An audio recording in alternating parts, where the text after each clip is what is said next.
Marina vai até Jerônimo na capital para que ele de forma clara diga se quer reatar com Renata, apesar de ela ser filha da mulher responsável pela morte de seu irmão. Jerônimo pede desculpas pela dor que possa causar a Marina, mas revela que seu coração, sua mente e sua alma anseiam estar ao lado de Renata. Marina responde que não há nada a perdoar, pois ele está sendo honesto. Jerônimo assegura que não deseja magoar Marina e ela comenta que, embora a verdade seja dolorosa, a mentira deixa feridas ainda mais profundas, por isso sempre escolherá a sinceridade. Jerônimo diz que gostaria de ter conhecido Marina em outras circunstâncias. Marina reconhece que o coração dele já pertence a outra pessoa e deseja que Jerônimo seja feliz, pois acredita que tanto ele quanto Renata merecem isso. Jerônimo pergunta se ela voltará à capital quando o tio melhorar, e ela responde que talvez, mas enquanto isso não acontece, quer que ele fique tranquilo, assegurando-lhe que mesmo estando no povoado, não será um fardo. Jerônimo pede que ela não diga isso, pois nunca considerou um incômodo. Ele também sente que não seria justo manter a amizade com Marina. Ela concorda que agora não, mas quem sabe no futuro. Ela pede que ele se cuide e tenha sorte com Renata, despedindo-se e seguindo seu caminho. Fora do apartamento, Marina chora desconsolada, enquanto Jerônimo permanece sério e pensativo. Ezequiel chega à Bonita pedindo ajuda de Lázaro com uma ordem urgente do patrão. Lázaro pergunta se ele precisa de outro sarmento, mas Ezequiel responde que a situação é mais grave e sigilosa. Jerônimo liga para Renata perguntando se ela vai passar a noite com Roberta no hospital. Ela confirma e ele a convida para jantar no dia seguinte. Renata recusa, explicando que precisa cuidar de Roberta mesmo que ela receba alta, mas Jerônimo insiste para que ela faça um esforço. Renata pergunta por que ele quer vê-la e ele promete contar tudo durante o jantar. Renata concorda e sugere que definam os detalhes no dia seguinte. Ao desligar, ela se questiona se Jerônimo está pensando em se distanciar novamente. Enquanto isso, Marina sofre com a perda de Jerônimo. Augusto liga para Renata e pede desculpas, reconhecendo que agiu mal quando estava furioso. Ela pede que ele não se preocupe, mas afirma que isso não justifica a forma como falou com ela nem a cena de ciúmes. Augusto pede desculpas novamente e Renata diz que está tudo bem, mas avisa que está passando por uma crise existencial e precisa desabafar. Augusto concorda e revela que foi Aurora quem sabotou o vinho. Ele conta que ela foi até a cidade para falar pessoalmente. Surpresa, Renata pergunta o motivo. Augusto finge não saber se é por despeito ou ciúmes, mas afirma que isso não importa. Ele garante que sempre foi um cavalheiro com Aurora, mas reclama do que ela fez. Renata lembra que Augusto achava que Jerônimo era o culpado e ele justifica que Jerônimo é o único que o odeia e que quer prejudicá-lo. Renata defende Jerônimo, dizendo que ele jamais faria isso, mas Augusto responde que não tem certeza, já que Jerônimo é impulsivo e perde o controle. Ele lembra o que Jerônimo fez com Renata. Augusto avisa que viajará em breve para ver Renata, mas precisa resolver antes o que Aurora destruiu. Augusto reafirma que ela é sua prioridade e promete ir à capital assim que possível. Enquanto tira o anel de noivado, Renata reflete que não quer magoar Augusto, mas admite que ainda ama Jerônimo, independentemente dos planos deles. Na Bonita, Carlos questiona Matilde sobre por que ela acredita que tudo o que ocorre é fruto da maldição.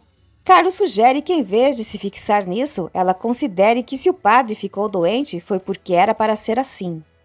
Matilde promete que não se deixará mais consumir por essa ideia. Nesse momento, Lázaro e Ezequiel chegam solicitando uma conversa séria com Carlos.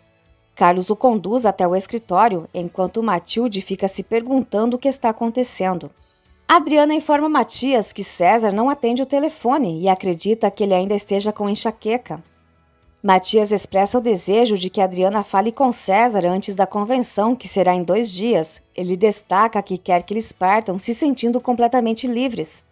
Adriana assegura que procurará César. Matias também revela que gostaria que, ao retornarem da viagem, assumissem publicamente que estão juntos. Adriana garante que não pretende esconder nada e confessa que quando Gonçalo sugeriu a ideia de viajarem juntos para a convenção, ficou muito feliz, pois terão um tempo exclusivo para si. Matias diz que deseja aproveitar a viagem para estar com Adriana de todas as maneiras possíveis. Durante a noite, Lázaro acorda Aurora e pede que ela se arrume, pois precisam sair de lá imediatamente.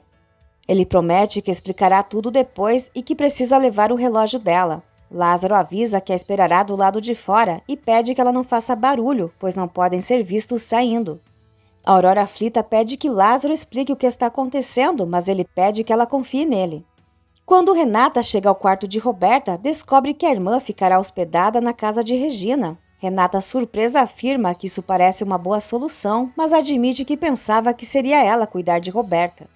Regina responde que Renata ainda pode cuidar da irmã, pois nada faria mais feliz do que tê-las em sua casa. Roberta insiste para que Renata a acompanhe, dizendo que se sentirá mais à vontade com sua presença. Renata responde que não podem abusar, mas Regina garante que não será nenhum incômodo e oferece sua casa com todo o coração. Além disso, ela acredita que não há razão para ficarem separadas, considerando o momento perfeito para fortalecer os laços entre elas.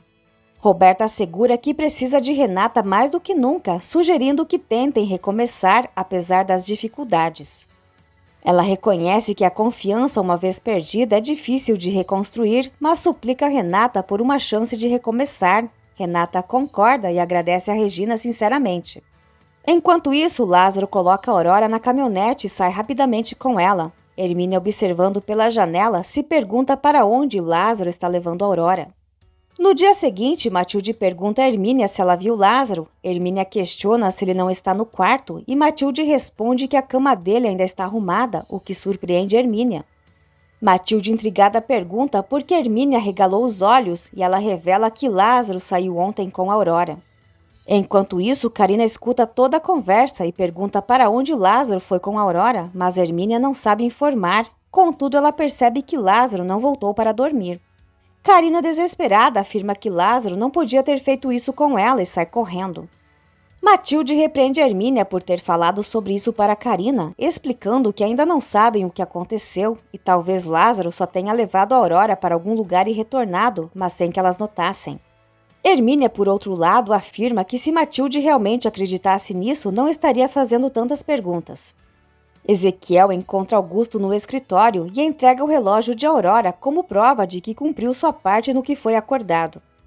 Augusto pergunta como ele fez isso e Ezequiel inventa uma história, dizendo que procurou Aurora, fingindo ter encontrado por acaso, oferecendo-lhe uma carona até o aeroporto e ela aceitou. Augusto, interessado, questiona o que aconteceu depois. Ezequiel continua a mentir, contando que levou Aurora até a estrada e, ao chegarem ao penhasco, fingiu que o carro quebrou. Ele então pediu ajuda dela para iluminar o motor e, quando ela se abaixou, bateu com força na cabeça dela e a empurrou junto com a mala, fazendo-a cair no mar. Na verdade, Lázaro pediu que Aurora jogasse sua mala no mar antes de seguir viagem, para que Augusto acreditasse que ela estava morta. Augusto oferece uma recompensa em dinheiro a Ezequiel, reconhecendo que é o único em quem pode confiar. Ezequiel, no entanto, recusa, afirmando que não é necessário, pois fez isso para demonstrar sua lealdade. Augusto insiste, dizendo que não gosta de ficar devendo nada a ninguém, e Ezequiel finalmente aceita o dinheiro e se retira. Augusto, aliviado, sente que agora é um problema a menos para se preocupar. Enquanto isso, dentro de um ônibus, Aurora expressa sua gratidão a Lázaro por tudo o que fez, pois mais uma vez ele salvou sua vida. Lázaro responde que não foi apenas ele, mas também Jerônimo, Carlos e sobretudo Ezequiel, que os alertou a tempo, permitindo que tudo fosse evitado. Aurora reconhece que sempre será grata a todos, mas sente uma profunda dívida com Lázaro. Ela afirma que gostaria de retribuir de alguma forma e ele, com simplicidade, pede apenas que ela se cuide e se esconda em um lugar seguro onde Augusto não possa encontrá-la. Ele adverte que, caso contrário, Ezequiel será o principal a sofrer as consequências dessa situação. Aurora, com firmeza, garante que Augusto jamais saberá de seu paradeiro novamente. Ela se despede de Lázaro com um beijo nos lábios e ele, visivelmente desconcertado, desce do ônibus carregando consigo a complexidade do momento. Por telefone, Carlos compartilha com Jerônimo que foi Aurora quem sabotou o vinho de Augusto, surpreendendo-o. Carlos revela também que Augusto ordenou a eliminação de Aurora. Ele explica que, embora tenham abrigado Aurora na Bonita, Lázaro a levou para fora da cidade e agora ela está fora de perigo. Jerônimo, agora ciente da verdadeira natureza de Augusto, constata com pesar que ele é ainda mais cruel do que imaginava. Marina comunica ao tio que o diagnóstico está confirmado, ele está com influenza, o que significa que precisará de repouso absoluto e cuidados intensivos por 1 ou 2 semanas. O padre, porém, acha esse período excessivo e argumenta que não se sente tão mal assim. Marina explica que os sintomas ainda estão no início, mas logo ele não conseguirá suportar o mal-estar físico. Além disso, ela recomenda que ele use uma máscara para evitar o contágio. O padre, preocupado com os compromissos da igreja, se pergunta como fará com suas obrigações, pois não pode simplesmente deixar tudo de lado. Marina sugere que será necessário enviar outro padre para assumir as missas. O padre se lamenta, dizendo que Matilde e Carlos vão sofrer, pois não poderão se casar. Marina com firmeza ressalta que neste momento a prioridade é a saúde e ela ficará ao lado dele para cuidá-lo. O padre então pergunta se Marina está triste pela sua doença ou por causa de Jerônimo. Marina com pesar revela que ela e Jerônimo terminaram o relacionamento, mas promete contar todos os detalhes em alguns dias, pois agora não consegue falar mais sobre isso, já que a dor é insuportável. O padre pergunta se ela pretende voltar para a capital e Marina responde que enquanto ele estiver doente, permanecerá ali para cuidar dele. Nas proximidades do hospital, Josefina aborda a enfermeira Raquel e pede que ela entregue uma carta a Roberta, pois ela é a única que pode ajudá-la. Raquel, desconfiada, responde que todos comentam que Josefina é uma criminosa e que até na televisão falam sobre ela, mas Josefina rapidamente nega as acusações, inventando que seu marido é capaz de qualquer coisa e que o dinheiro compra tudo. Ela oferece uma gratificação para que Raquel entregue a carta de sua filha e a enfermeira acaba concordando. Enquanto Renata sai para buscar um café, Raquel chega ao quarto de Roberta e avisa que Josefina lhe enviou uma carta, mas Roberta com indiferença responde que não quer saber de nada vindo de sua mãe. A enfermeira então decide deixar a carta com Roberta, permitindo que ela decida o que fazer com ela. Roberta começa a ler a carta de Josefina, que começa explicando que não sabe o que disseram a ela, mas que a filha não pode julgá-la sem antes conversarem. Josefina expressa que está sofrendo muito com o desprezo de Roberta e que pode suportar qualquer coisa, menos ser ignorada por ela. Ela afirma que estão juntos nessa situação e que é assim que devem permanecer. Por fim, avisa Roberta para não se atrever a traí-la, pois sabe muito bem que se isso acontecer, ela poderá perder tudo o que tem. Quando Renata retorna ao quarto, ela pergunta o que Roberta está segurando. A Adriana encontra César no centro e pergunta como está a enxaqueca, mas ele não sabe do que ela está falando. A Adriana esclarece que se refere à enxaqueca que ele teve no dia em que ela foi à sua casa, quando ele preparou um cappuccino e um lanche. César, surpreso, não recorda de nada disso, mas pergunta o que Adriana deseja. Ela explica que precisa conversar com ele e sugere que tomem um café em um lugar próximo. César responde que naquele momento não pode, pois tem várias entregas de frutas e verduras para fazer em vários lugares. No entanto, sugere que se encontrem à noite na casa dela. Adriana concorda, mas adverte que precisa ser naquela noite, pois no dia seguinte ela viajará para uma convenção e precisa falar com ele antes de ir. Enquanto isso, Roberta rasga a carta e Renata implora para que ela não faça isso. Roberta revela que a carta era de sua mãe, mas que não quer mais saber nada dela. Renata então pergunta o que estava escrito na carta e Roberta responde que apenas mentiras como sempre. Josefina pedia perdão pelo mal que causou, mas Roberta não acredita em nada disso. Renata reflete que Josefina faz qualquer coisa para tentar se comunicar com Roberta, mas que com ela, nem nos momentos mais difíceis, Josefina se aproximou. Isso para Renata significa que Roberta ocupa um lugar especial no coração da mãe. Roberta, porém, declara que não suporta ser filha de uma criminosa e rejeita totalmente Josefina. Roberta questiona quem iria gostar da filha de uma assassina e Renata, com firmeza, responde que compartilha o mesmo sentimento. Ela confessa que, ao saber que sua mãe é uma criminosa, se afastou do amor de sua vida. Roberta então pergunta se Renata está falando de Jerônimo ou de Augusto e Renata afirma sem hesitar que é de Jerônimo. Quando a enfermeira chega, Roberta pede que ela leve embora a carta rasgada. Em seguida, Roberta sugere que Renata se afaste de Jerônimo e procure outra pessoa, alguém que não tenha tido o irmão eliminado por Josefina.